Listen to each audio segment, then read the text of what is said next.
helping rural clinics set up food processing units for locally made food supplements. 1 in 4 children in Ghana suffer from malnutrition, and with the onset of COVID-19 and its associated disruptions in food and public health, malnutrition is set to worsen.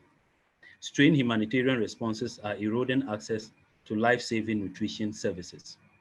Nutrition interventions, especially food supplementation programs, are virtually non-existent. In the Upper East region, where malnutrition is a major issue, stunting is estimated at 15%, underweight at 11%, and those said to be wasted to be at 9.4%. But despite these challenges, government support for food supplementation programs is very low, coupled with the reduced donor support for more than 7 years in a row now. The most affected by it are children, the future of Ghana. We believe the time to act is now. When you see a problem or an issue, you work towards resolving it to the best of your ability. We are Team Compassion, and my name is Prince Abugri.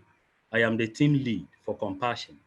We empower community health centers produce healthy food supplements for their nutritional interventions.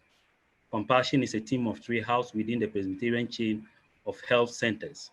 Our goal is to establish a winning mix manufacturing facility at each of the health centers. We are called Compassion because we believe someone has to stand up for poor and vulnerable children. Someone has to offset the neglect by government and stakeholders in funding food supplementation programs in the region. This dedication cannot be achieved without love and perseverance. Our innovation, therefore, is to set up a simple processing unit, as you can see on your screens, made up of a milling machine that mills and blends these cereals into a highly nutritious food blend for children under 5. We would also have a storehouse, as you can see at the corner, to hygienically store the raw materials pitches for this food blend.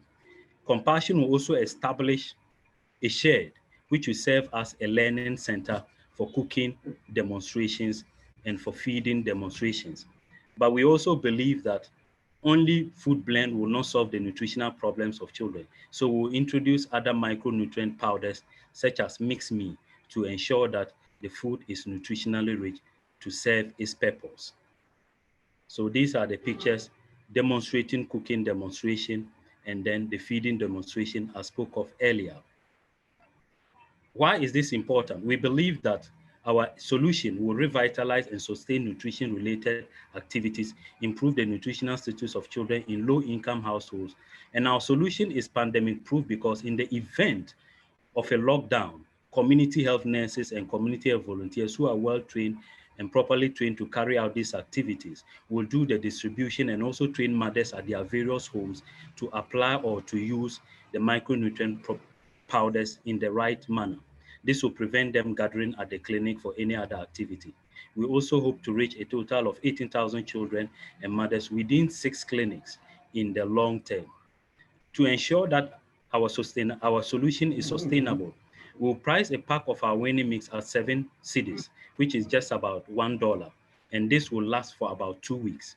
Subsidize the product to the poor and vulnerable to ensure they also benefit.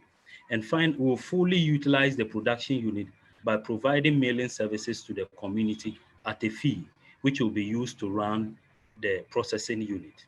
Finally, we would advocate the inclusion of the product onto the National Health Insurance price list, which is our long-term goal. We therefore seek your guidance and financial support of $5,000 to pilot a setup production unit in one of our clinics, which we estimate to cost at $9,000. Procure raw materials for the initial commencement of the pilot, train community health nurses and volunteers who will be involved, and hand over the production unit to the facility management within 6 months. In conclusion, I have seen firsthand the devastating effect of the pandemic and how it destroyed access to safe and nutritious foods for so many of our children. Empowering community health centers to manufacture and distribute affordable, nutritious, and culturally acceptable foods will make our nutritious foods accessible, our communities resilient, our health centers aspirational, and our solutions pandemic proof. Thank you.